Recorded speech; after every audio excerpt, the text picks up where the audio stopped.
muy bienvenidos.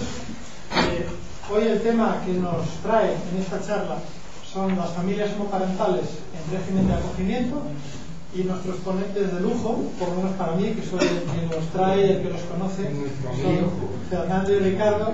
A Fernando le conocí por lo menos hace 20 años en mi parroquia. Hemos estado conviviendo en esta parroquia durante mucho tiempo, antes de que supiéramos que éramos homosexuales, y después pues conocí a Ricardo, se casaron hace 4 años y tuve el gran privilegio de estar en su boda. Y desde esos 4 años, desde que se casaron, siempre, que yo sepa, han estado maquinando y pensando todo este tema de poder tener una familia. Y han explorado, que ahora supongo que os contarán, diversas opciones, y finalmente pues han conseguido hacerse cargo de 2 niños en un régimen que se llama régimen de acogimiento, que ahora os explicarán en qué consiste. Y yo, ya sin más preámbulos, les doy la palabra a ellos. Muchas gracias. Bueno, hemos dejado a los niños con el abuelo viendo Dora la Exploradora. Hemos tenido que dejar a media esa emocionante película de Dora la Exploradora en el País de las Maravillas, que hemos visto esta semana entre 6 y 7 veces. Pero para que veáis ahí un poco al caso, para aquello de ilustrar, como los programas de la tele que van saliendo fotos, pues aquí le hemos puesto estas plantas que irán rotando una y otra vez y siempre se dan la misma. No se les ve la cara, porque en el régimen de acogimiento nosotros no tenemos derecho sobre su imagen, ¿vale? Entonces no podemos subir fotos a Facebook, que a mí me da ilusión, bueno, pues no se puede.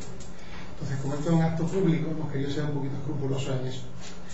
Siempre eres tú quien controla, ¿no? Y te da un poquito de miedo decir, a que sí voy a ser un poquito demasiado paranoico, pero bueno, yo creo que este es un cierto equilibrio para que vayáis al caso de quiénes son y cómo están con nosotros en casa, sin que se vean directamente su carota.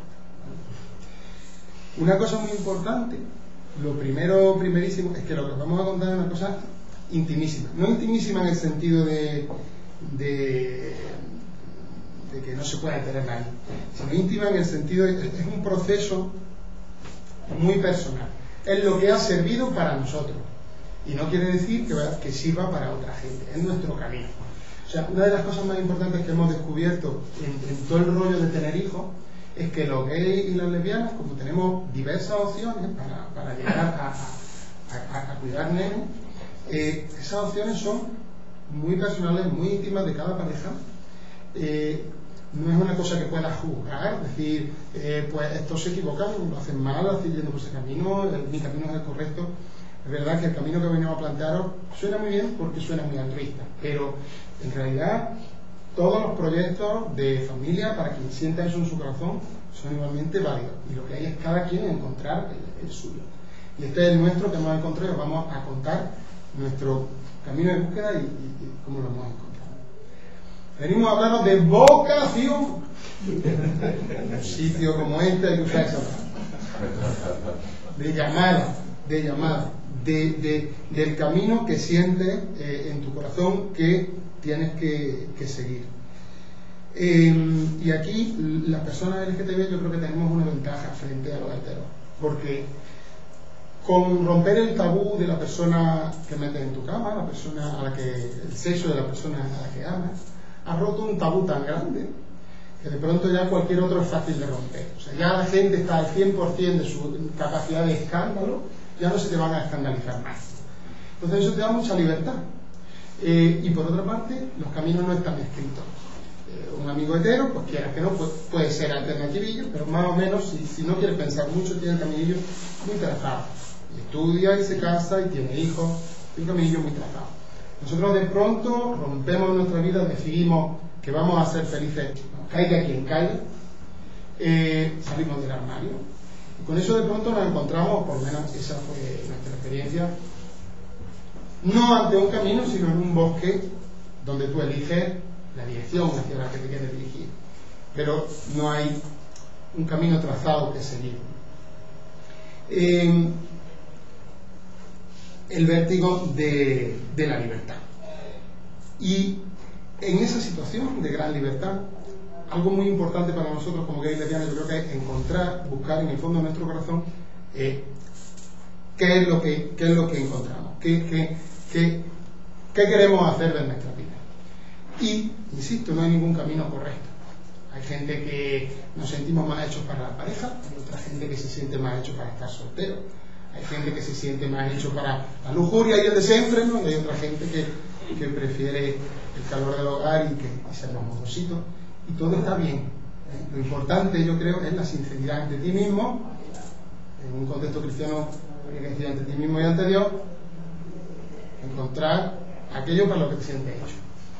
Pero podríais decirme, vamos a ver, ¿y puede acaso dentro del corazón de una persona, gay o lesbiana, encontrarse una vocación a ser papá? ¿No acaso eso es una cosa contra natura? Esto sí. A Gonzalo la palabra naturaleza le encanta. Él es un gran adalid de lo contra natura, porque considera, yo creo que con razón, que lo más humano de lo humano es precisamente lo que no viene de naturaleza. Es decir, no es natural llevar gafas, no es natural rezarle a Dios, no es natural llevar ropa, no es natural una ópera. Entonces, a mí la palabra antinatural no es una palabra que te asuste. Sin embargo, yo sí que creo que puede haber una vocación natural en gay y lesbiana a cuidar al niño. Y esto que voy a decir me lo invento completamente. Esto es una tesis que yo tengo completamente inventada. Esto le anuncié yo que tenía que decirlo así, porque sí, cuando yo lo leí dije, esto parece muy categórico. Para citar la fuente. Me lo he inventado. La fuente yo mismo. Hay una reflexión que a mí me gusta hacer que, o sea, yo creo que todos vosotros y vosotras sí que habréis sentido pues que el ser gay o lesbiana os venía de fábrica. O sea, esa sensación de decir, estaba en mi naturaleza. Puede que no esté en la naturaleza de todo el mundo, puede que no esté en la naturaleza del universo, mundo, pero en la mía particular estaba. Yo lo sentía rozado en mi alma. Entonces, si la naturaleza determina que un cierto porcentaje de personas seremos gay y lesbianas, ¿por qué? Y a mí me gusta inventarme una tribu prehistórica y decir, bueno, ¿y una tribu prehistórica qué pinta que haya un 10% de chicos y chicas que son gay y lesbianas en la tribu prehistórica? Por una parte, yo pienso en el control natural de la explosión demográfica. O sea, pues ya solamente un 80% tiene una sexualidad que necesita reproducción. El 10%, el 10%, pues simplemente, o sea, tiene una sexualidad que puede ser plena sin necesidad de ser reproductiva. Pero hay otra cosa que también de pronto yo me invento completamente. Y esa tribu prehistórica, aquellas personas cuya sexualidad les llevase a, o sea, que tuviesen una sexualidad no reproductiva, es decir, que no tuviesen hijos propios, resultaban ideales para criar a los hijos de a aquellos chiquillos y chiquillas que se han quedado sin papá y sin mamá. Es decir, que en definitiva la crianza de niños y de niñas que se han quedado sin referente de adultos puede ser, parece razonable que pueda ser una vocación que pueda estar dentro del corazón de alguno que hay en la humanidad. Esta es mi tesis completamente inventada. Desde luego, en el nuestro estaba. La semillita nos la puso en el corazón Esther Morcillo. Esther ya la habéis tenido por aquí dando una charlilla sobre esto mismo, porque ella tiene tres chiquillas. Es verdad que cuando uno sale del armario, pues uno tiende a pensar, no tendré hijos. Uno decide que su felicidad pasa por encontrar una pareja de su mismo sexo, y uno tiende a pensar que un niño necesita de una mamá mujer y de un papá varón para tener un crecimiento psicológico ajustado, para ser felices, para ser equilibrados, para ser sanos. De pronto Esther lo que hizo fue rompernos ese tabú. De pronto descubrimos que en el año 2002 se hace un estudio en España que lleva a cabo la Universidad de Sevilla y el Colegio Psicólogo de Madrid a instancias del entonces defensor del menor de la Comunidad de Madrid, que era del PP. O sea, nada sospechoso en nadie de ser tendencioso en este sentido. Y el estudio concluye de forma contundente que nuestros niños son igual de sanos, de felices, de ajustados psicológicamente. Y resulta que no es sorprendente, porque resulta que este estudio es del año 2002, pero que resulta que corrobora un montón de estudios, 50 y tantos estudios, recoge la Asociación Americana de Psiquiatría, creo, o de Psicología, que hacen seguimiento de familia LGTB durante décadas. Entonces de pronto, bueno, incluso Esther nos dijo una frase que era un poco la bomba en particular, ¿no? Era, si la comunidad LGTB supiera qué buenos padres y qué buenas madres hacemos, mucha más gente se animaría. De pronto, bueno, pues nos descubrió que podíamos ser padres, nos descubrió que gay y lesbianas somos, de hecho, empíricamente, muy buenos padres y madres, que los niños y las niñas crecen igual de sanos y de felices, que no echan en falta nada en su crianza, porque lo que necesitan no es un varón y una hembra, sino adultos que les cuidan y les quieran de forma incondicional, un entorno de amor y cuidado. En definitiva, Esther nos soltó la bomba. Luego llegó que nos casamos y dijimos, bueno, pues queremos ser padres. ¿Cómo? Sorprendentemente lo metes en Google y Google no lo sabe bien. Es una de las búsquedas más infructuosas que he hecho en el Google. Parece ser que es demasiado específica. Hasta que no encontramos a Galey, la Asociación de Papás y Mamás LGTB de Madrid, que aquí hemos dejado un taco de folletillos porque estamos queriendo un poco de fundraising, de ese que llaman, ¿no? O sea, necesitamos dinerillo para actividades para nuestros chiquillos y chiquillas, y aquí os podéis ser socios, no hace falta ser padre ni madre, porque digamos, sería Galey friendly, no es necesario. Bueno, han venido a hablar aquí en dos ocasiones. La otra vez compartieron ponencia con Esther, con Sensores, y el año anterior Norman, que es también el que se ocupa de la formación, organizó en la que se invitó específicamente a una persona de esta. Pues la verdad es que nos salvaron el culo porque de pronto realmente nuestro primer paso fue escribir un email diciendo nuestro primer paso es escribiros, nos metieron en su lista de correo y a partir de ahí empezamos a tirar del hilo y a descubrir las formas en que una pareja de gays o de lesbianas podían ser papás o mamás. Yo descubrí 5 para que chicos, que era lo que a nosotros nos interesaba, pudiéramos ser papás. Son las 5 vías tomistas. La primera, la adopción internacional como matrimonio. Esta era la que a Fernando y a mí se nos había hecho como más evidente en primer lugar. El tema está en que, aunque es verdad que legalmente podemos hacer adopciones internacionales, de los 52 países con los que España tiene convenios de adopción internacional, tan solo con Brasil y con México se puede adoptar como matrimonio del mismo sexo. A su vez, ambos países tienen una limitación ya legal de que como mínimo el niño tiene 5 años, es decir, te dan niños de 5 años para arriba. Esto es la limitación legal. En la práctica, tardamos en descubrir, pero finalmente descubrimos que los niños que asignaban eran de 8 o 9 años. Entonces vimos, bueno, en definitiva, a pesar de que sí fue la primera vía que exploramos, que no respondía a nuestro proyecto. No queríamos perdernos tantos años de la vida de nuestro niño. Nuestro niño en nuestro corazón era más chiquitito, ¿vale? Entonces, ahora veréis cómo esa vía finalmente la dejamos aparcada. De hecho, no conocemos a nadie de la asociación ni de otras asociaciones que conozcamos que hayan utilizado la adopción internacional como forma de ser papá o mamá. La adopción internacional como matrimonio, como matrimonio. Si alguien está interesado en iniciarla, el 91 580 34 58 91 580 34 58 Instituto Madrileño del Menor y la Familia se pide una cita para una charla informativa previa. Es muy interesante, es recomendable, es una experiencia muy interesante. Y allí te dan la solicitud, que te la dejan llevártela a tu casa y pensar que era lo que quieras. Nosotros tuvimos meses con la solicitud encima de la mesa. Una característica de nuestro proceso es que no llevamos prisa, a diferencia de parejas hetero que llegan a la adopción ya con mucha urgencia, porque han pasado un calvario muy largo hasta llegar a ese punto. Nosotros era nuestro comienzo, entonces no llevábamos prisa y eso nos iba dejando madurar y pensar todo lo que tranquilamente.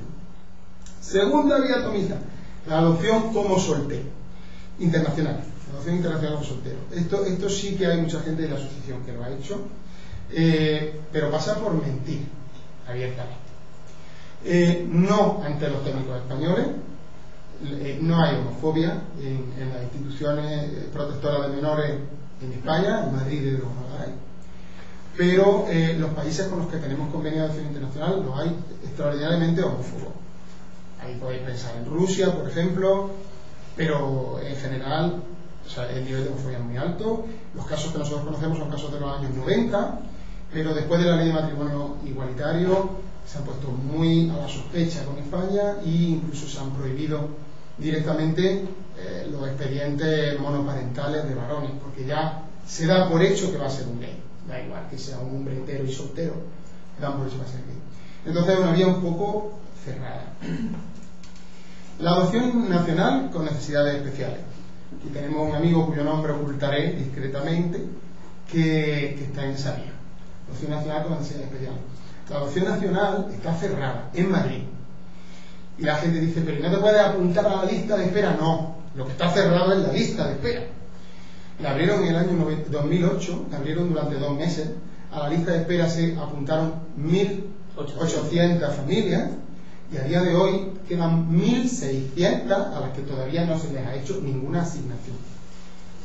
O sea, está cerrada y aunque se abriese, las posibilidades son poco realistas, ¿vale? Son poco realistas. De hecho, tenemos unas amigas que están en esa lista. En el año 2008 se apuntaron. Y sin embargo, nunca llegaron a tener asignación por esa lista, pero sí la tuvieron por necesidades especiales. Las necesidades especiales, cuando he dicho que están cerradas, la adopción nacional normal. Las necesidades especiales, pues se trata de enfermedades físicas, psíquicas, crónicas, discapacidades, sordera, ceguera, síndrome de Down, ese tipo de situaciones, ¿vale? Tampoco es evidente, no es decir, yo me voy a ofrecer para necesidades especiales y me lo van a dar mañana, ni muchísimo menos, ¿vale? O sea, también es una cosa, también es un camino que tiene su calvario. Gestación subrogada. Hay una donante de óvulos, uno de los papás pone el esperma, se genera un embrión. Ese embrión puede generarse en España y enviarse a los Estados Unidos o a México, o irse a Estados Unidos y generarse directamente en Estados Unidos. Ese embrión se implanta en la mujer gestante que no tiene vínculo. Uno, pasar. La mujer gestante no hay vinculación, no hay, ¿cómo se dice? Genética. Sí, es una mujer, no es la donante de óvulos, es otra mujer. Entonces, bueno, pues es una posibilidad. Nosotros la exploramos también. De hecho, durante el proceso sí que nos sirvió bastante de válvula de escape, en el sentido de que, aunque no era nuestra opción principal, sí que en muchos momentos, ante situaciones de decir, no lo voy a conseguir, decir, bueno, pues si no consigo, oye, pedimos un préstamo al banco y una maternidad subrogada, ¿vale? Aunque es cierto que en ningún momento terminó de ser aquello que resonaba en nuestra alma, ¿vale? Y eso de resonar en el alma es una cosa, no sé si sabéis, no mucha gente lo sabe.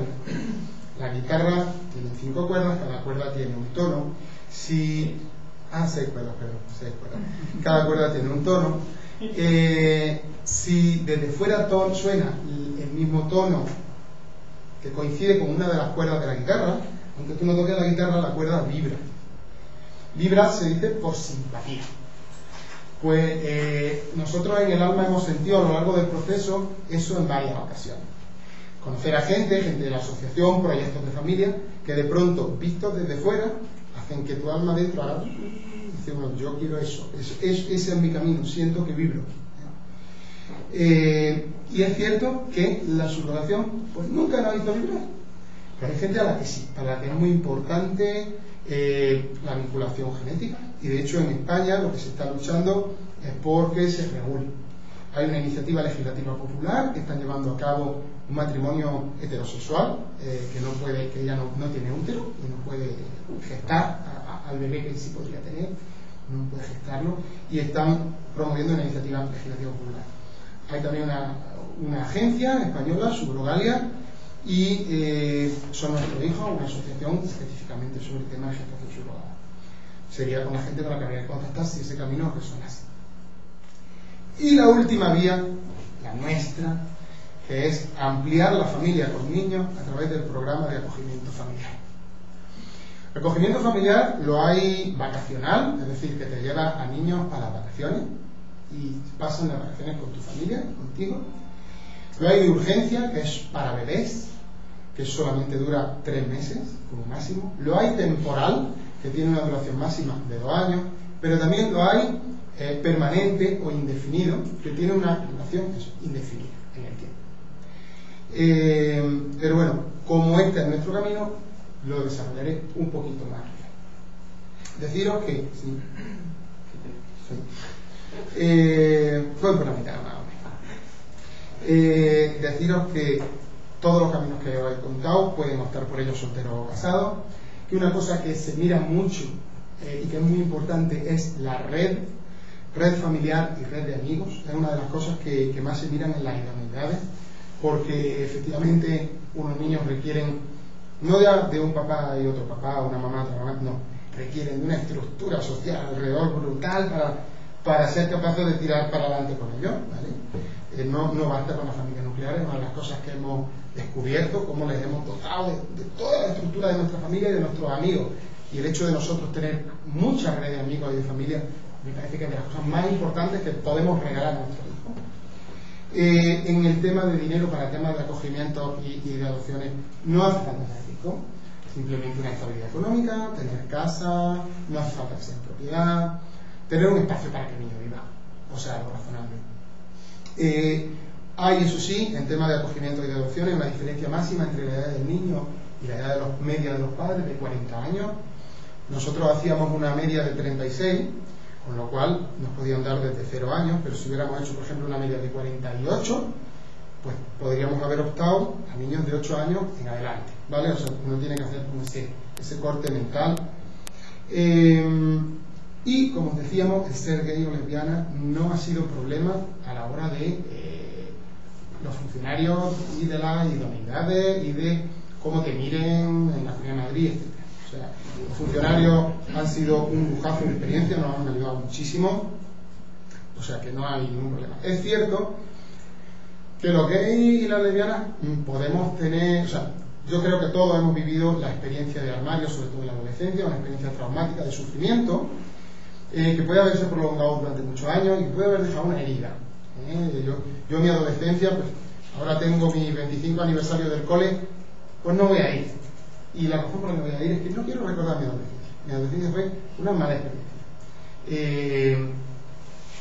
Pero esa herida puede curarse y puede superarse, y yo creo que el proceso de salir del armario es precisamente ese: apoyarnos en nuestra herida y hacer de ella lo mejor de nosotros mismos. Para mí, el ser gay me ha hecho más fuerte, me ha hecho más humano, me ha hecho más empático con el sufrimiento de los demás. En definitiva, me ha hecho mejor persona. Yo creo que ha sido un proceso de resiliencia que también podemos compartir con nuestros niños, porque nuestros niños no tienen nuestra herida, pero tienen otra forma de herida, la herida del abandono, ¿vale? Entonces compartimos herida y ellos también van a tener que generar una resiliencia, y nosotros sabemos transitar ese camino, podemos ayudar, y finalmente también somos vistos con buenos ojos como acogedores o como adoptantes, porque para nosotros es una primera vía. Nosotros en los cursos que hacíamos de adopciones y tal, veíamos muchas parejas heteros desfondadas, con unas caras hasta el suelo, como diciendo: ¿dónde he tenido que llegar? Se les veía que era el último cartucho. No a todas, desde luego, pero sí era una realidad que veía. No hay que juzgar, hay gente que lo ha pasado muy mal, que ha sufrido mucho, ¿vale? Pero desde luego tú te sentías con ventaja, de decir: jolín, pues yo aquí llego justo al revés, llego que desbordo de ilusión, llego como una pareja joven que va a la farmacia a comprarse el Predictor. Entonces yo creo que eso nos da galifantes de cara a las idoneidades adoptivas, ¿no? Y volviendo ya para centrarnos en lo nuestro, el acogimiento familiar. ¿Qué es el acogimiento familiar? A diferencia de la adopción, no hay filiación civil, es decir, los niños no toman tu apellido ni te heredan, ¿vale? Es su padre acogedor, es un concepto administrativo, no es un concepto civil, ¿vale? Tú tienes la custodia de los niños, la patria potestad se la reserva la Comunidad de Madrid. Eso es punto número 1. Punto número 2, siguen viéndose con su familia de origen. Y punto número 3, puede ocurrir que tengan que volver con su familia de origen. Es cierto que es poco frecuente, que en acogimiento permanente es poco frecuente, pero es una realidad que está ahí, a la que uno tiene que estar abierto, que tiene que tener trabajada y que tiene que contemplar dentro de su espectro de posibilidades. Así dicho, lo normal es que cuando a uno le dicen acogimiento familiar, inmediatamente dice uno, no me interesa, ¿vale? Es verdad que son 3 puntos que de pronto te echan para atrás. Decimos, bueno, mejor la adopción. Y lo que os queremos contar un poco es cómo pasamos del no me interesa a pues sí me interesa. De un camino al otro hay una persona que es Reyes. Reyes fue la psicóloga que nos evaluó de idoneidad para la adopción internacional. La mayoría de las parejas que se dirigen a adopción internacional se van por lo privado para hacer la evaluación de idoneidad. Por lo privado hay una cosa que se llama el TIPARI, es un turno de oficio del Colegio de Psicólogos, y entonces pues uno tiende a pensar que como paga, no paga mucho, son 1.000 euros, ¿vale? Pero que como paga, pues te lo van a dar. Y por otra parte, eso es mentira, pero bueno, uno puede pensarlo, pero lo que sí que es verdad es que es más rápido. Sin embargo, como he comentado, nosotros en ningún momento teníamos prisa, más bien queríamos hacer las cosas reposadamente. Y Fernando y yo creemos mucho en lo público, y nos parecía que un funcionario público que se dedica exclusivamente a trabajar con niños en situación de abandono, con familias desestructuradas y con familias que quieren adoptar, iba a tener una formación fabulosa para mirarnos a la cara y decirnos, tú sí que vales, o no, tú no vales, porque nosotros queríamos ese feedback. Nosotros sí que sentíamos dentro, queremos ser papás, pero sí que queríamos que alguien desde fuera, alguien en quien confiásemos desde fuera, dijera sí, vais a ser buenos, os quiero como padres.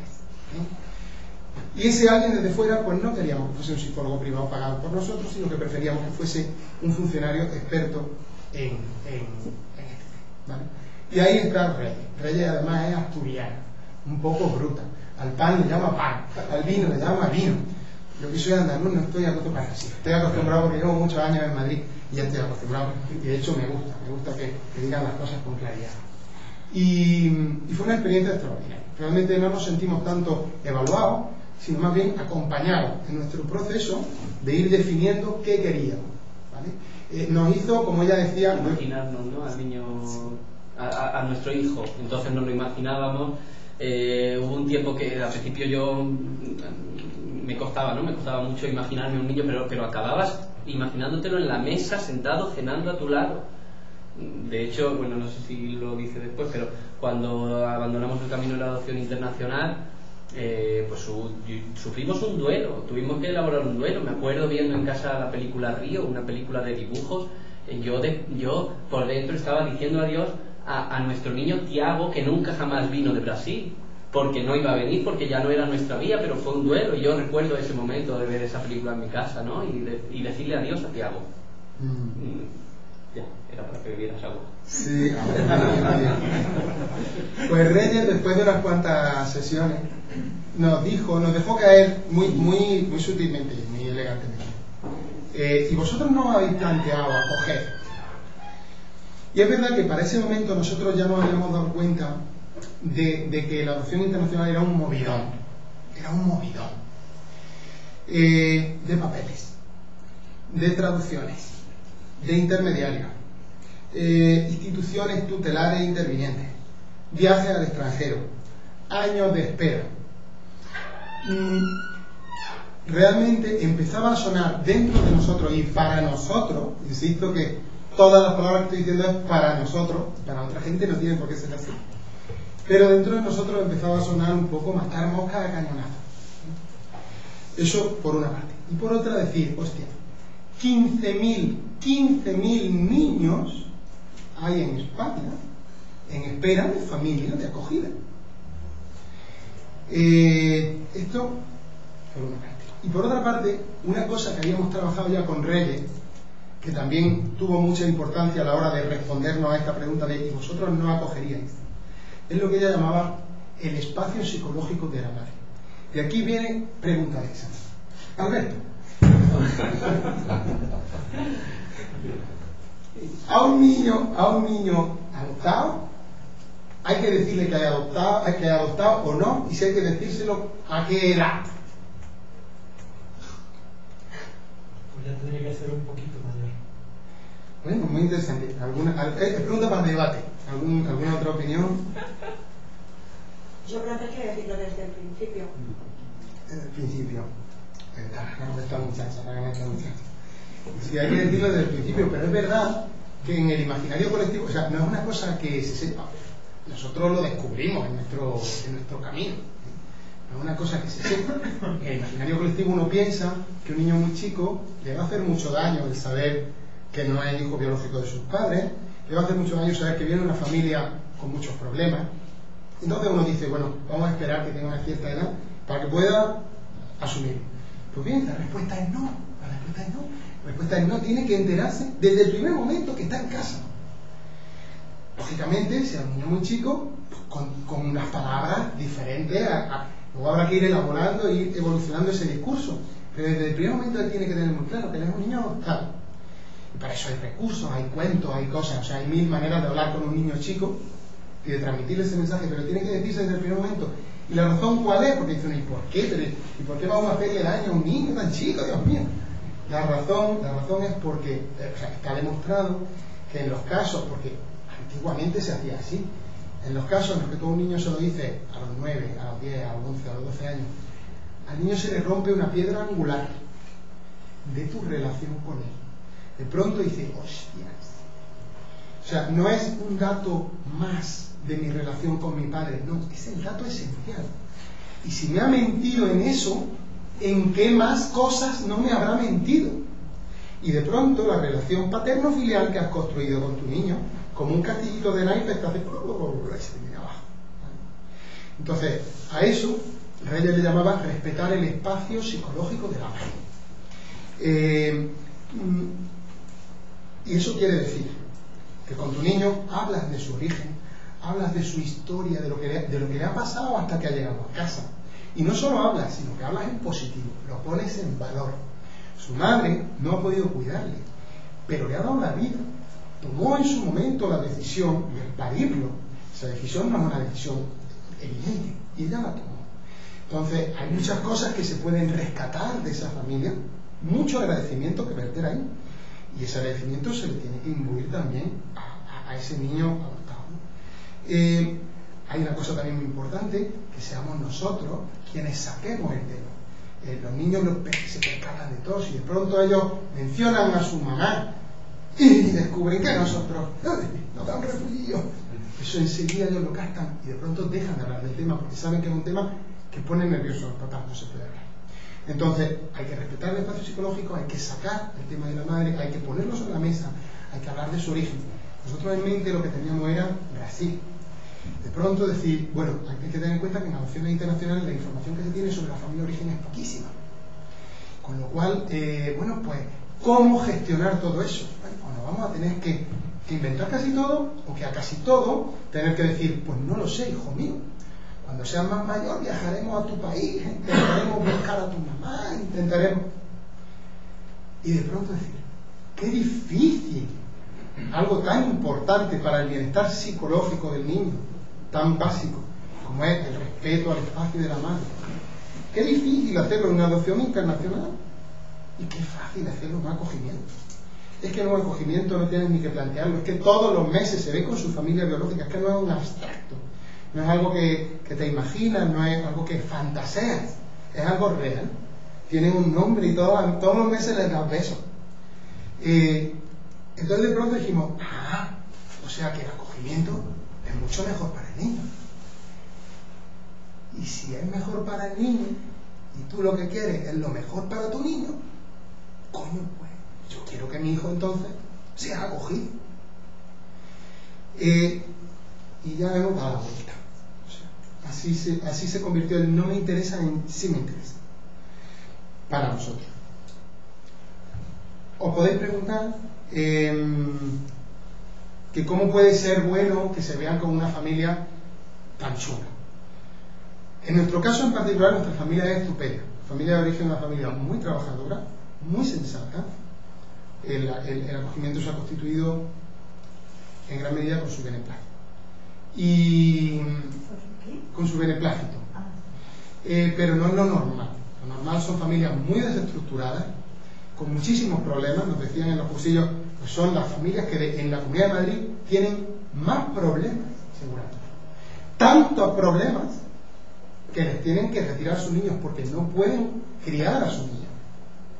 Entonces sí, son familias con muchos problemas y sí, es verse con una familia muy chula. Pero es que nos movemos en los márgenes de lo menos malo, ¿vale? Entonces es menos malo para el niño esa relación con su familia, por chunga que sea, esa realidad, ese contacto con esa realidad, saber de dónde viene, conocer sus orígenes de verdad, es menos malo que el dejar de verle, ¿vale? Otra pregunta, ¿por qué dos? Porque como veis en la foto, pues tenemos dos. Fernando y yo tenemos muy buena experiencia de hermanos. Para nosotros han sido pilares muy importantes en nuestra vida, de hermanas en este caso. Sí. Y entonces desde el primer momento pensamos que queríamos que nuestros hijos tuvieran también la suerte de tener hermanos. Y entonces desde la adopción internacional dijimos dos. Luego llegó Reyes y dijo, no, dos no, uno. La razón no era tanto por nosotros como por la tutela de menores. Hay 500 menores en este momento en España que han venido en adopción internacional y que han vuelto a ser abandonados por sus familias españolas. Entonces, lógicamente, las instituciones tutelares tienen que protegerse. Esto no puede pasar. Entonces, dentro de lo posible, que las adopciones internacionales que aceptan nuestras instituciones tutelares sean adopciones que tengan posibilidades de éxito, las máximas posibles. Adoptar hermanos tiene una dificultad añadida. ¿Qué dificultaría ese éxito? Entonces Reyes dijo, uno. Nosotros dijimos, bueno, uno. Cuando luego pasamos a acogimiento, pues ya estábamos en uno, pues dijimos, pues uno. Pero la chica que nos evaluaba idoneidad en acogimiento nos dijo, oye, ¿no habéis planteado hermanos? Y la verdad es que yo miré a Fernando y le vi los ojos como Candy, que le brillaban. Y yo en todo este proceso me parece un proceso tan importante, tan fundamental, tan básico, que he estado muy dispuesto a escuchar signos de la vida, signos de la vida. Llámale señales de Dios. Y yo en los ojos de Fernando dije, ¡ay! Son hermanos. Son hermanos. El caso es que yo ya por aquel entonces, después de mis reyes, yo con la fe que le tenía a mis reyes, yo ya no estaba en clave hermano. Entre otras cosas me parecía que, claro, dos chiquillos que tienen entre sí un vínculo de sangre, pues pueden hacer pandi, pueden hacer piña contra nosotros y dificultar nuestra acción educativa, ese era mi miedo. Lo hablamos con nuestra familia, lo hablamos con nuestros padres. Una cosa que no he dicho y que es fundamental, cuando he mencionado la red, la importancia de la red, contar con tu familia en todo este proceso es fundamental. Ellos van a ser los abuelos, van a ser los tíos, van a ser la red que te van a ayudar, son fundamentales. Entonces ellos tienen que estar de acuerdo con tu proceso y tienes que irles pasando información, tienes que formarles conforme tú te vas formando, para que ellos vayan formando parte también de todo el proceso. Entonces, bueno, pues, oye, que nos han propuesto ahora hermanos, ¿cómo lo veis? La familia lo vio bien y Y yo vi que me resonaba por dentro, chica. O sea, otra vez lo de la guitarra. Además, mi papá falleció, su mamá también. Contamos con ellos desde el cielo como asesores, como ayudas. Y ahora veréis, o sea, yo sinceramente pienso que todo el amor y el cuidado que mi padre me dio a lo largo de mi vida no puede haberse quedado en la nada. Creo que está presente, y no creo que esté presente para tonterías, para tontunas, pero para cosas tan importantes como es el proceso por el que yo voy a querer ser papá. Sí que creo que mi padre y su madre han estado presentes velando ese proceso. Y cuando de pronto a mí el alma me resonaba con el tema hermano, papá. Y es que no era una cuestión maravilla, porque no es cuestión de decir tengo uno o tengo dos. Porque lo que nos dijo la chica fue: porque si queréis hermanos hay. De pronto dice uno, o sea, que hay en una residencia, yo no sé cuál, unos niños que son esos a los que esta chica se está refiriendo como hermanos hay. Y si yo digo sí, hermano, esos son los que vienen a mi casa. Pero si digo no, hermano, ya no son esos. No es que vaya a venir uno de ellos y el otro se quede, no, es que ya no son esos, ya son otros. Entonces de pronto, bueno, era un poco de vértigo, porque de pronto, o sea, cuando una pareja heterosexual hace el amor, pues sí, de hacer el amor un día, hacerlo el siguiente, pues a lo mejor el espermatozoide es otro diferente y te sale un niño distinto. Pero oye, no te das cuenta. Pero en esto, tú decías con tu boca, sí, hermano, o no, hermano, no. Y dependiendo de tu respuesta, venía una persona u otra a ser tu hijo a tu casa. Entonces era una cosa un poco peleada. Bueno, pues dijimos, hermano, sí, y efectivamente era nuestro hijo, ¿vale? O sea, cuando ya llegaron a nuestra casa, dijimos, ¡ay, sí, eran ellos! Eran ellos, ¿vale? No nos equivocamos. Pregunta posible vuestra. No, que como has dicho esto, cuando ya llegaron a casa, dijimos, sí eran nuestros hijos. También, aunque no sé si hablas de ello, pero que es un proceso muy ciclotímico. O sea, nosotros hemos tenido momentos de mucha euforia y momentos de una tristeza profunda, pues también porque a tu alrededor se producen asignaciones a gente conocida y de pronto tú te planteas, y yo sigo esperando, y la gente nos decía, ¿no? Por ejemplo, en casos similares, decir, no, pero es que no tenéis que pensar que los niños que les han dado a estos conocidos vuestros pues son los tuyos, o los tuyos ya vendrán, tú tranquilo y tal. Y te das cuenta cuando eso pasa que es verdad, que no eran los tuyos, que estaban. Pero no puedes evitar en estos procesos compararte, verte reflejado en otros procesos similares. O sea, es un proceso muy ciclotímico. Que cuando llegaron, efectivamente, nos dimos cuenta de que parece que estamos hechos los unos para los otros, de momento, ya veremos cuando lleguemos a la adolescencia, pero que bueno, que no es todo tan bonito, ¿no? Que hemos tenido también momentos, ya está, era una puntualización. Puede acabar en adopción. Un 50% de los casos, históricamente, desde el año 97 que se regula esto, acaba en adopción, ha acabado en adopción.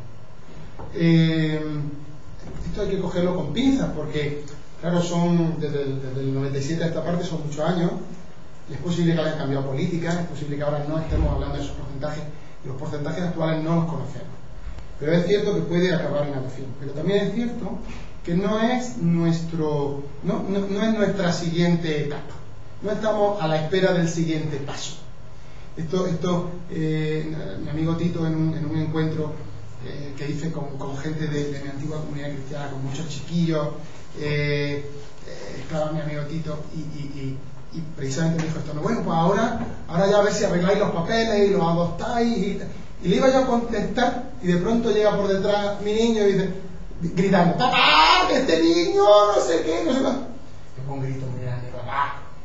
Y entonces yo le dije a Tito, ¿ves? Yo no necesito más. O sea, ese era mi proyecto.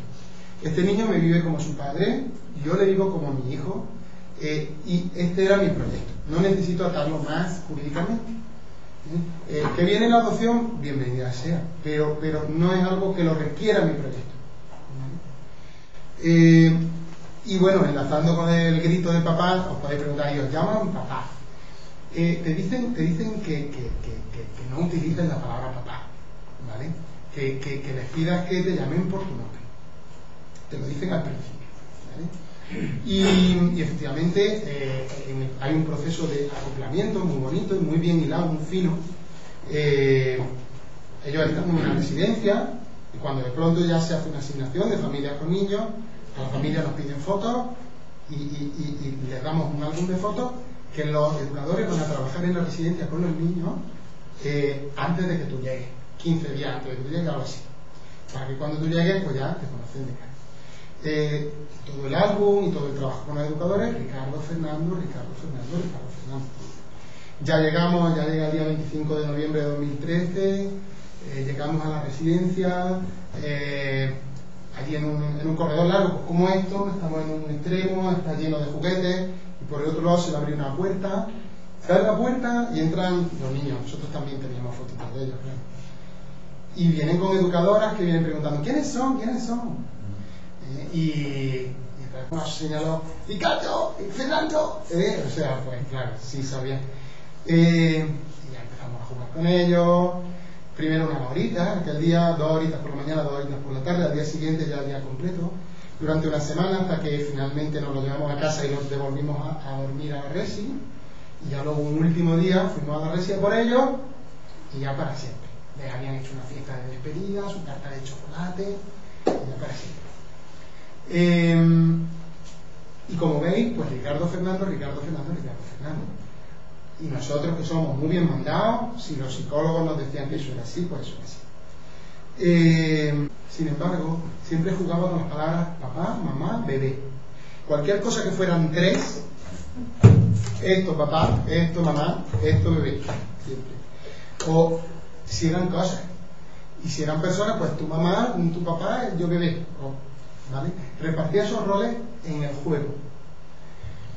Entonces, bueno, pues la palabra papá, mamá y bebé salía mucho, pero siempre en el juego, en casa. Y había pasado como una semana o así, y después me mira y me dice, hola papá. Y entonces yo le digo, hola. Y le hacen los ojos. Entonces se le abrieron como platos. Hola papá, me repite yo, hola. Hola papá. Hola. Hola papá. Hola. Entonces ya solo nos ha llamado papá, ¿vale? Fue el momento en el que él descubrió, o sea, la verdad es que compartir con él ese momento me puso los pelos de punta. El momento en que él descubrió que yo iba Fernando, a hacer el papel, ese papel que él repartía en su juego, en su vida, lo íbamos a jugar nosotros. Entonces fue una experiencia extraordinaria, la verdad. Así que sí, nos llama papá. Y la gente dice, bueno, pero son 2 papás, ¿y cómo os distinguen? Entonces, un compañerito suyo me dijo, y yo le dije, digo, ¿tú cuántos abuelos tienes? Y después, no. Digo, bueno, tienes 2 papás. Todos hemos tenido, muchos habremos tenido varios abuelos. Si estás delante de uno solo le llamas abuelo. Si estás delante de los 2 y es equivocada la frase, pues abuelo Antonio, abuelo Pedro. Entonces, pues papá Ricardo, papá Fernando, si resulta equívoco, y si no es equívoco, pues papá. Y si le da igual quien le responda, dice papás. Sí, esto es. Yo eso no veo yo nunca. Sí. No es un trabajo agotador, sí, es un trabajo agotador. Esta pregunta me la hizo Gonzalo a los 3 o 4 días de estar los niños en casa. Yo le dije, no, Gonzalo, yo le hice una estimación, como él es ingeniero, yo le hice una estimación. Pero aproximadamente es un 110% de lo que supone el trabajo normal en un día de oficina. La diferencia es que con la oficina llega el viernes, te vas a tu casa y te da un fin de semana. Pero con los niños no hay fin de semana, ni tampoco hay vacaciones de Navidad, ni de Semana Santa, ni tampoco la hora de verano. Entonces el cansancio, ese pequeño 10% de más, de nada, sobre el cansancio diario que ya te acompañaba, se acumula. ¿Vale? Es un trabajo agotador. Lo que pasa es que, bueno, pues ves que es compartido con todos los papás. Es muy gracioso, con los papás del cole lo comenta y sientes mucha complicidad. Y bueno, te das cuenta que va a ser siempre así. Y bueno, lo aceptas, claro, con toda la alegría. Sí, te hace valorar a tus padres. Sí. Más de lo que lo hacías, sí. Pensar en cómo no enloquecían. Sí. Y bueno, y luego también hemos tenido suerte porque los nuestros duermen mucho. Duermen tanto que no lo voy a decir para que la gente no... Pero duermen lo suficiente como para que nosotros podamos descansar. O sea que hay, eso sí, hay otros niños que a las 6 de la mañana están despiertos y estos no, afortunadamente. Es verdad, nos decía una familia de Galey, Maíz de Charo, nos decía que los niños no unen, sino que separan, y nos ponían para muestra su ejemplo, que en el primer año en que tuvieron a su niño, pues ya se habían alquilado otro piso, al lado del piso suyo, vecinas de Rellano, porque se divorciaron. Hoy en día no se han divorciado, son una familia muy feliz. Pero es verdad que de pronto dos chicas tan sensatas, con la cabeza tan bien puesta sobre el hombro, te dicen eso y tú no, coño, aquí hay algo. Entonces nos lo hemos tomado muy en serio. Para nosotros fue nos tomamos muy en serio, y en este caso es Fernando quien se está llevando la palma, porque es él quien ha pedido una baja, un permiso, una excedencia sin sueldo hasta septiembre. Bueno, sí, primero el permiso de 4 meses y luego... Sí, yo compartí los 2 primeros meses completos y luego los 2 siguientes meses a un 50% de jornada, pero ya estoy trabajando de nuevo. Luego os cuento cómo va nuestro día a día. Sí que hay una cosa que me he saltado de antes y que sí me gustaría comentar. Es una cosa que aprendimos, porque Fernando y yo somos ratoncillos de biblioteca, somos muy estudiosos, gente muy estudiosita. Entonces, nos dijeron, en el primer cursillo que hicimos, nos dijeron aprovechar los años de espera para formaros. Nosotros nos formamos. Entonces, pues nos hemos apuntado a cursos y a cosas y todo, con mucho cariño y mucha atención. Y nos apuntamos a un curso que daba comillas, como jesuitas, Ana Verástegui, una tía fabulosa. Hemos de decir que los jesuitas han hecho chapó, como en casi todo. Nadie nos miró raro porque fuésemos una familia homoparental. Y bueno, pues nos hablaron del vínculo, muy interesante el tema del vínculo.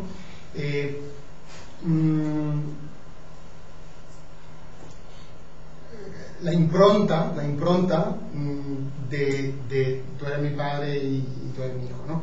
Cuando se rompe el cascarón de un pollito y nace un pollito, el pollito está programado por la naturaleza para que lo primero que vea que se mueve lo tome por su madre, punto pelota. Y hay experimentos de un tren eléctrico dando vueltas alrededor de un huevo que va a abrirse, y el huevo se abre y el pollito sigue el tren eléctrico y el pollito se va a morir de hambre porque el tren eléctrico no le va a dar de comer porque no es una señora gallina. Gracias a Dios en el ser humano esto no es tanto así, es un poquito más elaborado. Y entonces, bueno, pues hasta los 6 meses de edad, o sea, no se produce en el momento de nacer, sino que hay un margen de 6 meses para que se produzca esa vinculación, ese vínculo de apego. Digamos, ¿con quién vincula el niño? No con quién se mueve, sino con aquellos adultos que de forma continua, cada vez que él saca su señal de alarma de no estoy bien, que es llorar, no sabe otra, y no sabe tampoco por qué, no sabe si es hambre, si es frío, si es sed, aquellos adultos que la escuchan, la interpretan correctamente y actúan devolviéndole a una situación de serenidad. Eso una y otra vez va cosiendo el vínculo de apego. Eso se produce hasta los 6 meses. Pasados los 6 meses, hasta los 5 años, así, ya la persona tiene el vínculo tocado, ¿vale? Ya tiene una herida en el vínculo. Esa herida puede curarse. Y ahí estamos, y por eso tiene sentido la adopción, y por eso tiene sentido el acogimiento, porque esa herida puede curarse. Si no pudiera curarse, pues qué sentido tendría, ¿vale?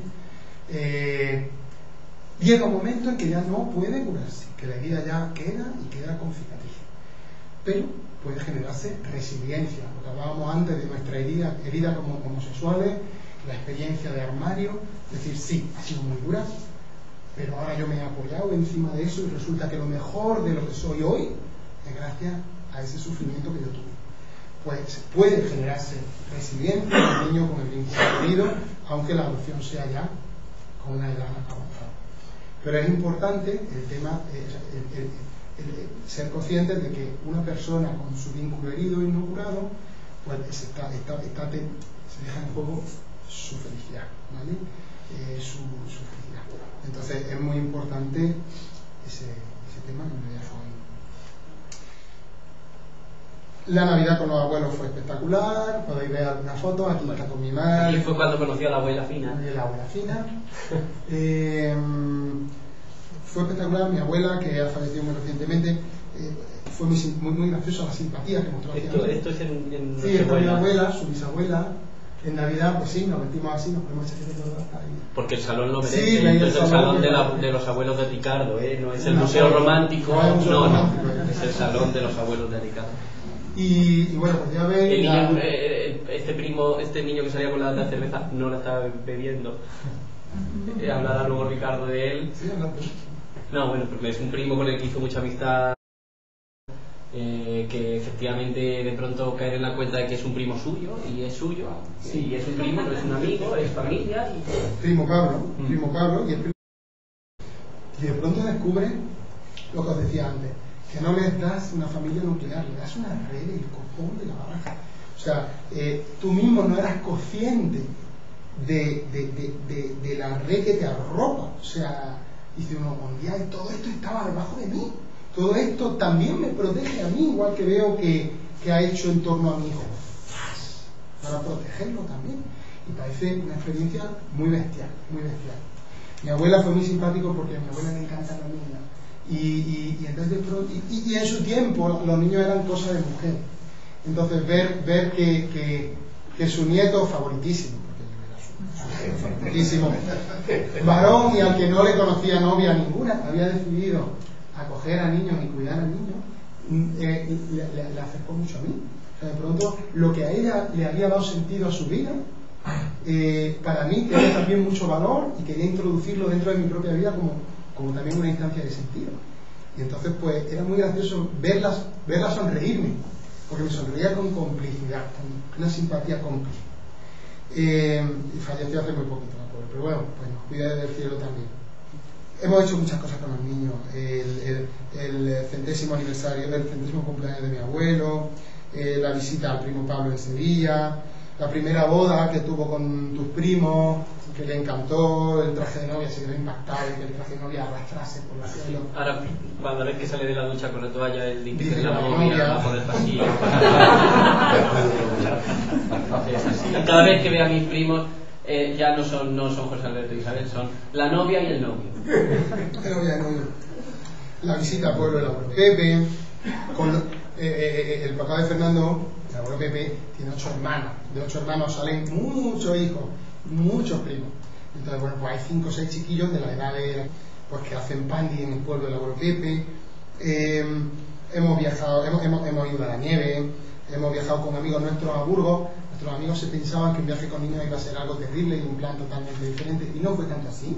Se quedaron sorprendidos porque yo les digo, nuestros niños son santos, y conseguimos integrarlos muy bien en dinámicas normales de amigos. Para nosotros eso era importante.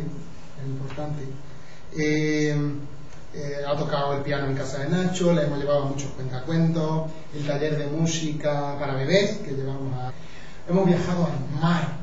Ellos no conocían el mar y lo conocieron con nosotros. Lo conocieron en un viaje que se organizaba con la ley al 5º encuentro estatal de familias LGTB en Cataluña, que fue una experiencia extraordinaria. En general, a los niños darles referentes de familias como la suya, tanto homoparentales como por acogida, es importante, que vean que no son únicos en el mundo, ¿no?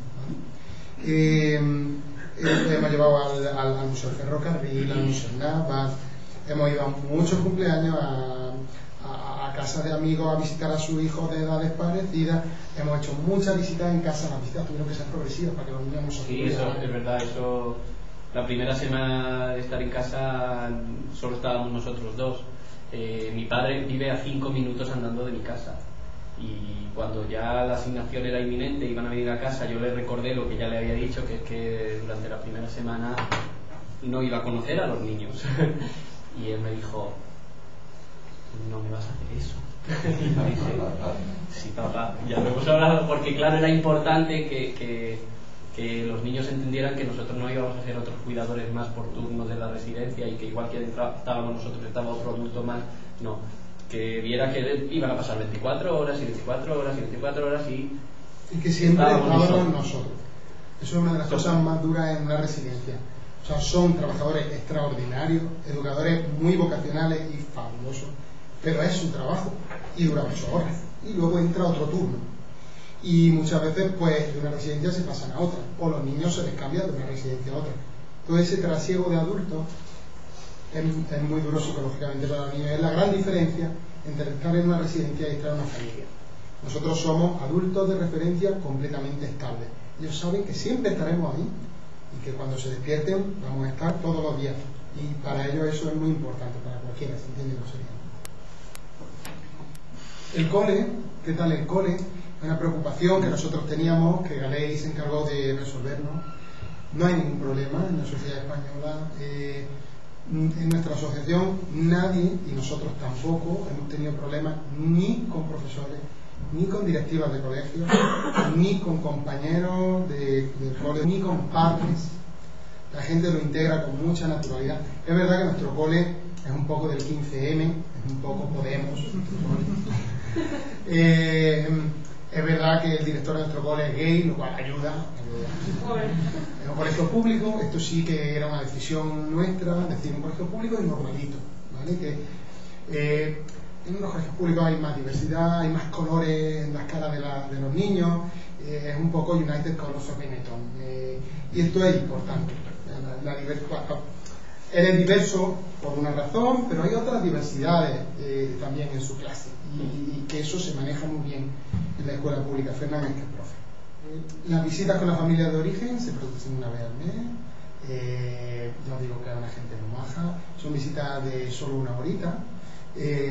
Tú llevas al niño a la Comunidad de Madrid, el día 14, te vas a tomarte un cafetito, tú no ves a sus familiares, y luego vuelves y recoges al niño y tú no te has encontrado con sus familiares. Esto es así porque la Comunidad de Madrid establece un muro de protección entre la familia biológica y la familia de acogida. ¿Por qué? Pues porque normalmente a los niños se les ha quitado a la familia biológica de una forma violenta por parte del poder público, y ellos no están de acuerdo con ello, y entonces te tienen que proteger a ti, porque si se enteran de dónde vives, pues lo mismo van a la puerta de tu casa a hacerte un algo. Pero puesto que no es en nuestro caso, sí que en mis mundos de Yupi, en mi carta a los Reyes Magos, me encantaría que ocurriese, y en ciertos casos sé que ha ocurrido, que dentro de unos cuantos años pueda establecerse relación con la familia biológica y que podamos idealmente incluso hacer amistad. En cualquier caso, que ellos pudiesen pasarse por casa a ver a los niños con tanta naturalidad como se pasa el abuelo Pepe, ¿no? Y viceversa. Esto para los niños sería muy interesante, aunque no siempre se puede conseguir, pero sería muy interesante porque sería el colmo del mutuo permiso para amar. Son niños que tienen dos familias, y que ambas familias permitan al niño querer a la otra, al niño le da muchísima libertad y muchísima paz, ¿no? Entonces, bueno, pues esto nos encantaría conseguirlo, y creo que podría ser en un futuro una realidad. Y concluyo leyendo aquí una cosa aquí patatónica que tengo escrita. ¿Ya tengo, Fernando? Ya me has perdido. Vaya, yo tengo el... Es que no has cambiado de... ¡No has perdido! Aquí. Y termino.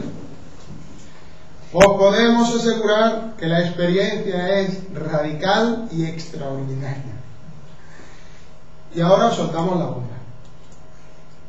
Hay más niños en espera de ser acogidos que familias de acogido. Así que si tenéis una familia, una casa, una red social de amigos, de familia, amor, seguridad para compartir, desde aquí os animamos a que metáis en vuestra oración, quienes seáis cristianos, esta pregunta en vuestro corazón: ¿estoy yo llamado a cuidar a niños que no pueden ser cuidados por sus familias? ¿Puede ser mi vocación, o una de mis vocaciones, la de cuidar de pequeños que se han quedado sin mayores que les cuiden? Ahí queda eso. Muchas gracias.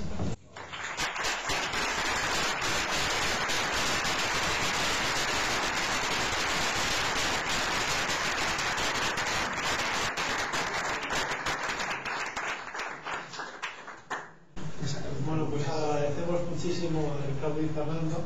Sobre todo a Ricardo. Y entonces ahora, como todavía tenemos tiempo, sí que os animo a que si queréis preguntar o compartir, no solamente preguntar, sino si tenéis algún pensamiento, algún sentimiento que queréis compartir a la luz, pues de lo mucho que han compartido ellos con nosotros, pues que levantéis la mano y vamos a hablar. Gracias. A mí me ha gustado muchísimo lo que habéis expuesto y como ya antes os había dicho, yo soy psiquiatra de niños y además trabajo en este mundo. Entonces, me gusta mucho y me parece que habéis entendido estupendamente la generosidad que es un acogimiento.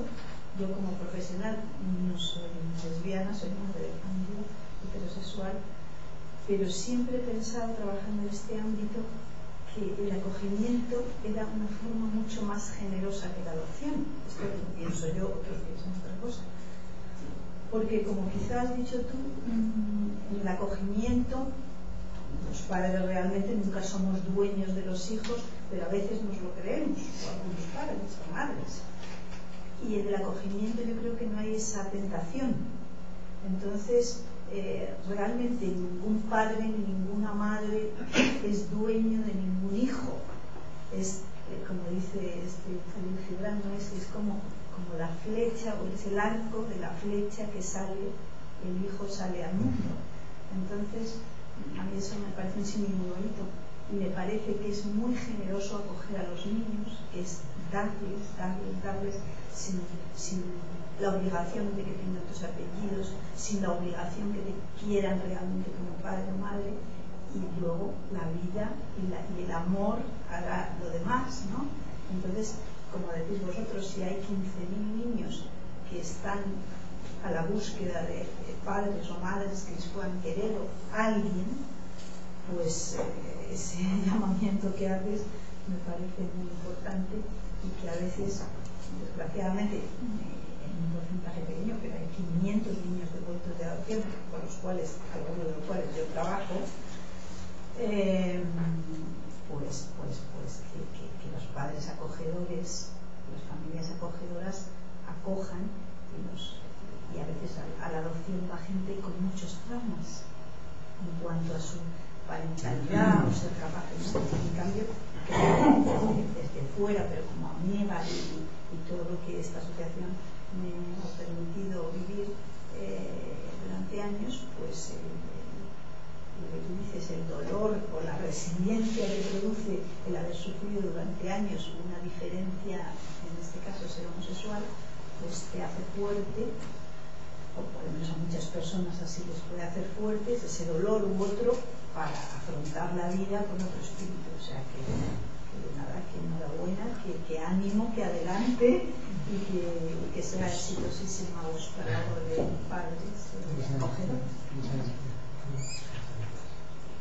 Yo quería simplemente decir una cosa, que hombre, muchas gracias porque son palabras muy amables, pero no fue la generosidad lo que nos llevó en un principio, o sea, que quede claro que hay parte de egoísmo, era nuestro proyecto y finalmente, gracias a la labor volvemos a fundamentalmente de Reyes y los psicólogos, las psicólogas que nos atendieron, se fue perfilando, ¿no? Es verdad que es muy generoso, que es cierto, ¿no?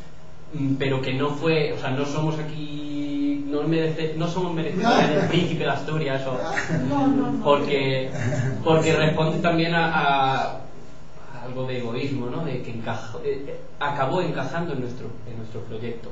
Que es la contradicción, o sea, de pronto ser padre, yo creo que es una generosidad desmedida. Lo que pasa es que al mismo tiempo, como Dios o la naturaleza o lo que sea nos lo ha metido en el corazoncillo, pues de pronto te sale y te sale y entonces, bueno, pues todos los padres y madres son claro, plausibles, ¿no? Pero bueno, pues hay una generosidad que no es tan altruista a lo mejor como, no sé, como militar en Amnistía Internacional o como, no sé, ¿no? Es una cosa como que la tienes tan en el corazoncillo, el proceso de descubrirlo y de decir sí, esa es la nuestra. Y bueno, y haber estado muy bien acompañado en ese camino, eso ha sido una suerte. Pero vamos, yo creo que llámalo suerte o llámalo, ya digo yo, que del cielo, papá Ricardo, mi papá Ricardo, como digo yo a mi padre, pues digo, mi papá Ricardo, pues ahí ha morido ahí, ¿no? Para que acabase como acababa también. Hola, muchas gracias por vuestro testimonio. A mí una vez alguien me dijo que para ser padre o madre solo se necesitan dos cosas: amor, mucho amor y mucho sentido común. Y otros me dijeron que hay que ser muy consciente o muy valiente. Y yo ni soy consciente ni valiente, ni tengo sentido común ni algo de amor, yo creo que por ahí tengo, pero nunca he tenido el instinto maternal. Entonces, a mí lo que se me cuestiona, aparte de la generosidad y abundar en lo que ha dicho la compañera, es la historia de la familia natural o biológica. Ellos una vez al mes ven a su familia biológica 1 hora. ¿Les llaman también papá, mamá? Quiero decir, supongo que en el proceso educativo irán haciendo ese discernimiento de estos son mis papás de acogida, estos son mis papás biológicos. Tiene muy fácil respuesta. Espera, pero qué faena que los que me han engendrado por un motivo u otro no pueda estar con ellos. Es decir, ahora son bebés, son pequeñitos y quizá todavía no tengan esa conciencia, pero el punto que habéis dicho antes de cuándo se le dice al niño que es adoptado, si cuando es adulto o pequeño, en cualquier caso sí que habrá un momento en que esto ha sido una faena. Si me has dicho que soy adoptado, bueno, pues vale, no es tan faena en el caso de adopción, pero en el caso de la acogida yo lo diría algo más que faena, ¿no? No sé si me he explicado. Y luego que el niño, pueda, cuando ya tenga 12 o 14 años, no sé a qué edad, pueda decir quiero irme con mi familia biológica. Todo ese proceso. Gracias. O sea, nosotros lo tenemos especialmente fácil con el tema de cómo llama a su familia biológica. Ser una familia homoparental tiene sus, bueno, como todo en este mundo, ¿no? Tiene sus pros y sus contras. Y uno de los pros es que no competimos con la madre, porque no hay madre. Ni papá Fernando ni papá Ricardo es mamá, ¿vale? Entonces, mamá puede seguir siendo mamá. No hay competencia, no es mamá biológica o mamá, ¿vale? En una familia heterosexual ese conflicto de lealtades sí que puede estar más sobre la mesa. De todas formas, en nuestro caso concreto, la madre existe y nosotros le hemos pedido fotos de forma tal que hemos hecho un álbum en casa y ese álbum lo ha pegado él y se lo enseña a la tía Esther y se lo enseña al abuelo Pepe, un álbum con fotitos de su familia biológica, para que él vea que no es un tema tabú, es un tema que se puede hablar con toda naturalidad y no solo con nosotros, sino con toda su familia, que forma parte de su vida, de su historia, con orgullo, como decimos los gays, ¿no? Faena, sí, desde luego es una faena. Lo que yo decía antes de que nos movemos en los márgenes de lo menos malo, me refería a eso. Una persona que no puede ser criada por quien la engendró tiene una faena. Lo que pasa es que, bueno, todos tenemos faenas en la vida, unas más grandes, otras más pequeñas. Esta es gorda, no te voy a decir que no, esta es gorda. Entonces, desde que iniciamos este camino, nosotros sabíamos que nuestro hijo o hija tendría este problema. Y que esa iba a ser una de nuestras tareas más importantes. Lamer esa herida. Lamer la herida del abandono. No es diferente la herida del abandono en acogimiento y en adopción. No es diferente. En adopción, las adopciones nacionales y todo eso, lo que pasa es que se es muy radical a la hora de determinar que no va a verse con su familia, ¿vale? Muy radical. Es decir, hace falta que o bien haya directamente muerto o hayan querido atentar contra su salud física de una forma muy extrema para que se decida que ese niño no va a ser acogido, sino que va a ser adoptado. Por eso la lista de adopciones en España es tan cortita y la de acogimiento es tan larga, ¿vale? Porque se es muy restrictivo. No se hace por consideración a la familia biológica, no se hace diciendo no les vamos a hacer la faena a la familia biológica de que no se vean con sus niños, aunque sean tan malísima gente. No, no se hace por eso. Se hace porque es lo menos malo para el niño. Y sí, faena hay, pero vamos, la misma que con adopción. Y en la infancia no sale tanto a la luz. La adolescencia de los niños que han sido abandonados es muy complicada. De hecho, directamente te sugieren que preadolescente le busque un psicólogo de confianza que le acompañe en su adolescencia sin esperar ni a que tenga problemas, porque sí, es un tema. Sí, es verdad que cuando llegue a los 14 años, pues posiblemente porque los chavales de 14 años juegan con el chantaje emocional para los padres, seguro que a lo mejor alguna frase de ese tipo suelta. Pues me quiero ir con mi familia. Veremos a ver, porque de aquí a los 14 años pueden haber pasado tantas cosas.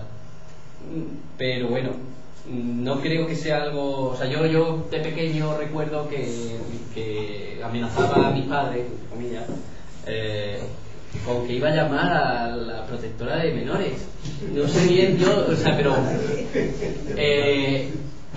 o sea, de pronto, y yo no sé por qué, porque bueno, Alberto podrá dar fe de que no eran padres ausentes ni maltratadores ni nada de esto. Bueno, pues me dio por esa. Pues porque sí, pues porque los niños éramos crueles y siguen siéndolo, y te buscan, no por crueldad, sino porque te buscan los límites y quieren ponerte a prueba. Y si a lo mejor con 14 años lo que quieren es que les compres un móvil, pues te van a chantajear si le dices que no. Bueno, a ver cómo salimos de esa cuando lleguemos, ¿no? Sí, bueno, hay una cosilla. Hasta los 18, por la sola voluntad del niño, no puede ser de tu casa. Eso depende exclusivamente de la Comunidad de Madrid.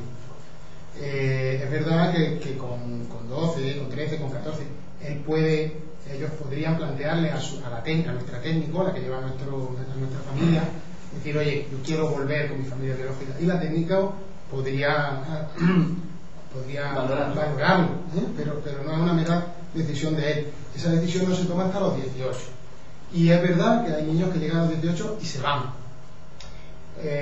Lo normal no es eso, lo normal es que lleguen a los 18 y decidan que les adoptes.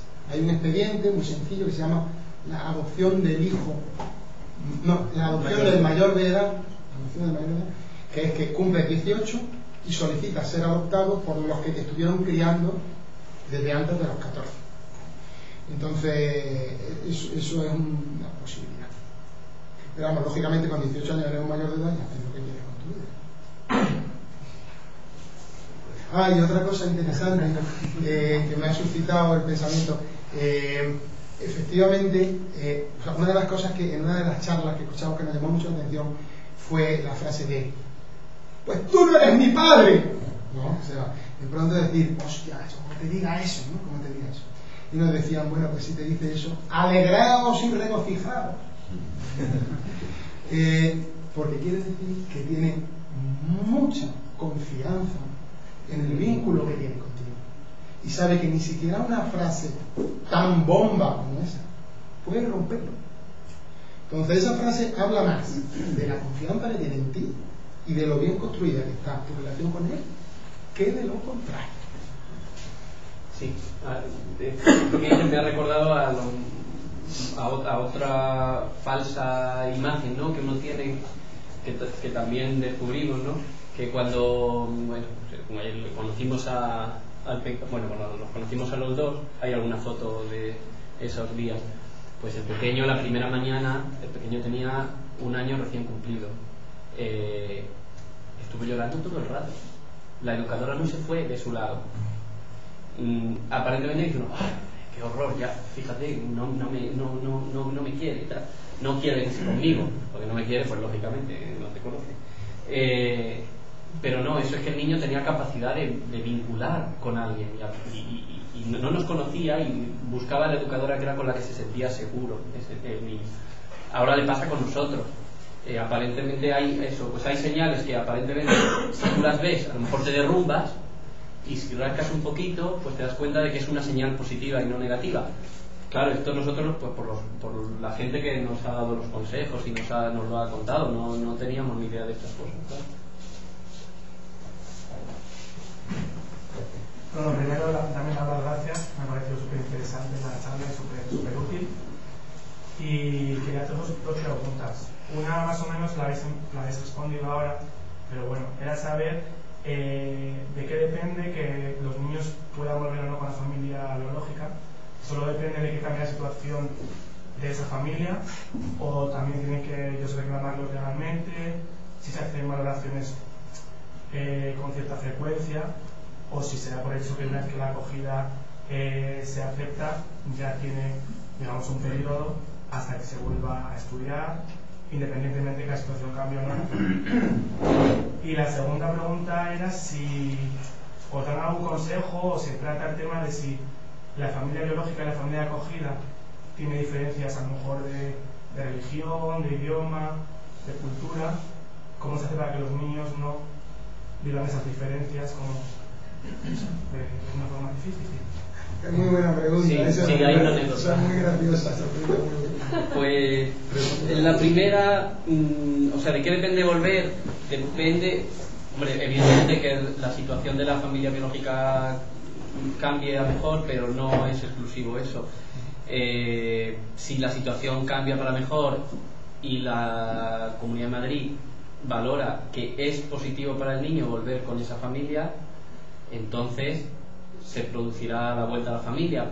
Pero si por lo que sea no valora que sea positiva la vuelta, aunque la situación haya mejorado, pues no volverá. A lo mejor lo que hacen es cambiar el régimen de visitas, tener visitas más frecuentes, o de más tiempo, o de fines de semana, todo eso, porque claro, a lo mejor si dentro de 10 años la situación de una familia biológica ha evolucionado a mejor y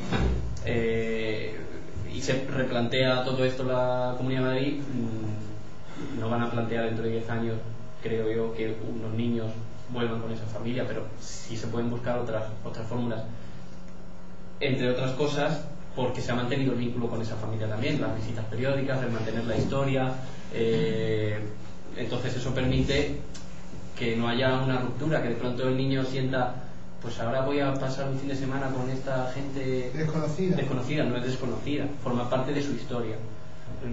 Y luego de la segunda, bueno, a lo que acabas de decir yo añadiría que es un proceso permanente, o sea, no es que y de aquí a 2 años os reviso. Nosotros tenemos asignado una técnico. Hoy he hablado 2 veces con ella, por ejemplo, o sea que... Claro, ella te llama, tú la llamas, es tu técnico. Entonces yo no sé si ella es trabajadora social, es psicóloga, desde luego es una persona muy formada, con muchísima experiencia, cuyo trabajo es precisamente todo el día con familias de ambos tipos y con niños. Entonces estamos en muy buenas manos, pero es un proceso continuo, no es un proceso que se reevalúe.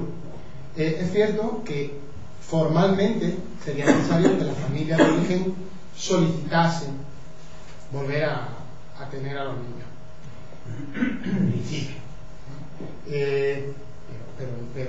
pero con ello, o sea, eso no querría decir nada más allá que esa expresión de voluntad. O sea, siempre se está en cada momento a lo que sea mejor para los chiquillos. Y cuanto más años llevan contigo, pues más difícil es una vuelta radical. Es verdad que la ley actual prevé que si la vuelta es volver y volver, o sea, no es de fines de semana, sino no prevé la ley actual el régimen de visitas para la que fue familia acogedora. Esto es injusto, esto es directamente injusto. Y la nueva ley que está preparando el gobierno, aparte de una nueva figura muy interesante que se llama adopción abierta, está recogiendo también los derechos de las familias acogedoras para caso de vuelta del niño acogido a su familia biológica. Entonces nos quedarían a nosotros derechos de visita. Pasaríamos al otro lado de la mesa. Y la segunda pregunta era si hay diferencias entre la familia biológica y la acogedora, religión, idioma y tal. Esto es muy divertido. Hombre, en principio lo que salen estos temas en las reuniones y se pide sentido común en general, ¿no? Y porque es verdad que, claro, que... Pero hay gente que no lo tiene. Claro, entonces, no te obligan, o sea, pues, no te obligan a ciertas cosas. No, a nosotros nos han dicho nada de a qué colegio llevar al niño, o si educarle en una religión o no. Eso, la verdad es que la Comunidad de Madrid ahí no se mete. O sea, la Comunidad de Madrid dice... O sea, sentido común, como decía Juan, ¿no? Sí, nos lo preguntaron. Preguntaron que si teníamos puedes poner filtro. Sí, y decir, pues, ¿para ti es importante que sea de tu religión o no? O sea, el tema de religión se pregunta expresamente. ¿Te importa que la familia sea de otra religión? Nosotros dijimos, nosotros somos neutros en ese sentido. Pero también estamos dispuestos, nosotros particularmente estábamos, pero otra familia puede que no, estamos dispuestos a que si para el caso que nos presentéis es importante mantenerle en una religión, oye, si nosotros tenemos que llevarle a la mezquita los viernes, se le lleva. O sea, nos ofrecimos para eso. O sea, es una cosa que se considera. Pero lo gracioso es la anécdota. Cuéntanos tú que te acordarás mejor. Claro, que te acordarás. No, pues, un niño de familia musulmana acogido que llega a la visita con la familia biológica en el mes de junio y llega con la foto de la primera comunión. Se armó la de San Quinto. El padre allí sacó la cimitarra. ¿Qué por allí? O sea, fue para ellos un agravio muy grande. O sea, se estaba educando a su hijo, no solo no se le estaba educando en su religión, sino en la religión enemiga. Y resultó agraviante para ella. Tal vez este niño hubiera estado mejor colocado en una familia laica. Pero bueno, son gajes de... O simplemente una familia con un poquillo más de sentido común, que vale, el niño hace la primera comunión, pero no lleva la foto a la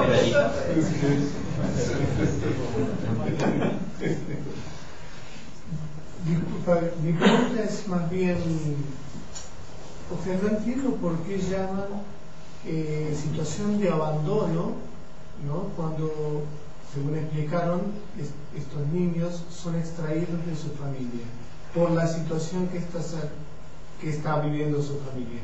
Yo lo llamaría más bien desarraigo, pero ustedes hablando.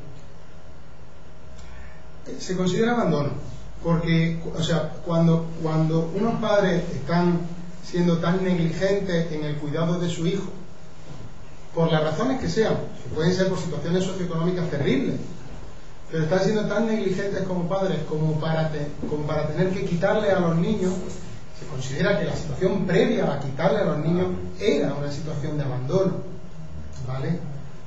Abandono de la función parental, no están ejerciéndose, ¿vale? Muchas veces no ya adecuadamente, no se están ejerciendo en absoluto. Para eso, en fin, las instituciones son muy escrupulosas, se intenta de todo antes de esta medida. Incluso antes de llevarlo a familias ajenas como las nuestras, se intenta por todos los medios que se quede en el círculo de su familia extensa, en tíos, primos, que se queden con los niños. Incluso se les ofrecen ayudas económicas a esos tíos o a esos primos para que se queden en el círculo de su familia biológica. Entonces son casos extremos. No os podemos contar, desgraciadamente, nuestro caso en particular, porque forma parte de la vida privada de nuestros niños, ¿no? No podemos, pero así en genérico es lo que os podemos contar. Muchas gracias, Ricardo y Juan Fernando. Ha sido muy bonito. Una pregunta muy breve. Se ve que os lleváis bien. Ante los niños también manifestáis vuestro amor con gestos y actitudes, incluso podéis hacer el amor, procurando que nos oigan, sí, son cosas de la familia ordinaria, ¿no? ¡Qué buena pregunta! Es muy buena. Bueno, es que aunque nos casamos hace 4 años, llevamos unos 10 años juntos, entonces la frecuencia ya era mínima. No, sí se puede, cuando el agotamiento lo permite, y desde luego besos nos damos delante de los niños y saben que estamos casados y nos parece importante que lo sepan. Ellos saben que estamos casados, entre otras cosas porque tenemos un pasillo con unos cuadros que son la invitación de nuestra boda, que a su vez era un cómic. En ese cómic estamos los dos y ellos lo han visto y tal, y hay una cosa muy bonita, que es que cuando llego a casa y estaba Ricardo enseñándole los cuadros y tal, hay unos angelotes por ahí en esos cómics. Dijo, este soy yo y este es... Se incluyó. Entonces sabe que estamos casados, sabe que ellos estaban en ese proyecto y lo manifestamos con total libertad. Sí, y una cosa muy, muy bonita de tu pregunta, yo sí que viví que es un sitio muy bonito para el crecimiento de un cachorro de hombre, como decían en el libro de la tierra, la pareja. O sea, nuestra casa era un nido de amor, de dos personas que se quieren y que se ayudan a hacerse mejor personas el uno al otro, que por la mañana te da un beso y te dice que tengas un buen día, que por la noche qué tal ha ido todo y que te preocupa el uno del otro. Y de pronto los niños están aprendiendo a amar viendo cómo nos amamos, y de pronto dicen, wow, qué potente eso, qué potente.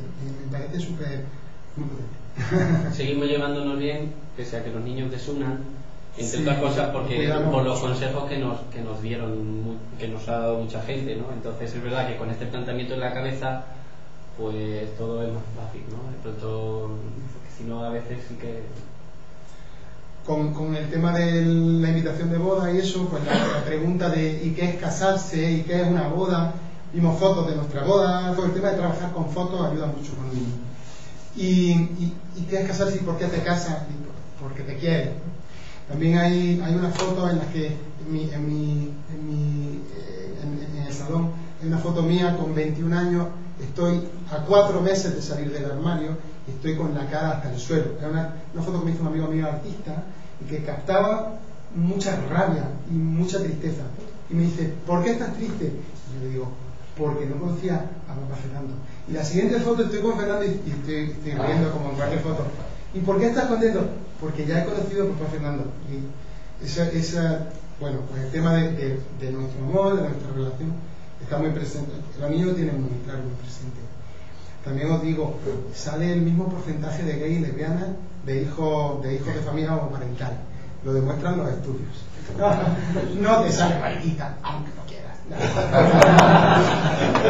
Si tiene que salir, sale. Si está de Dios, si no. Lo demuestran los estudios. El porcentaje coincide. Al hilo de lo de las fotos, esto es la semana de entrar en casa a un niño. Estamos trabajando con fotos de las tías, de mi padre, antes de que los conocieran, para que cuando llegasen les reconocieran. Que es lo que habían hecho en la residencia con nosotros. Como había funcionado también, dijimos, esto lo copiamos. Y entonces nada, hicimos. Como veis, es todo hilvanado muy fino, muy fino, muy fino. Se pone muchísimo cuidado en estos procesos, mucho cariño y muchos recursos. No tenemos más que palabras de elogio para la Comunidad de Madrid en ese sentido. Muy bien, pues...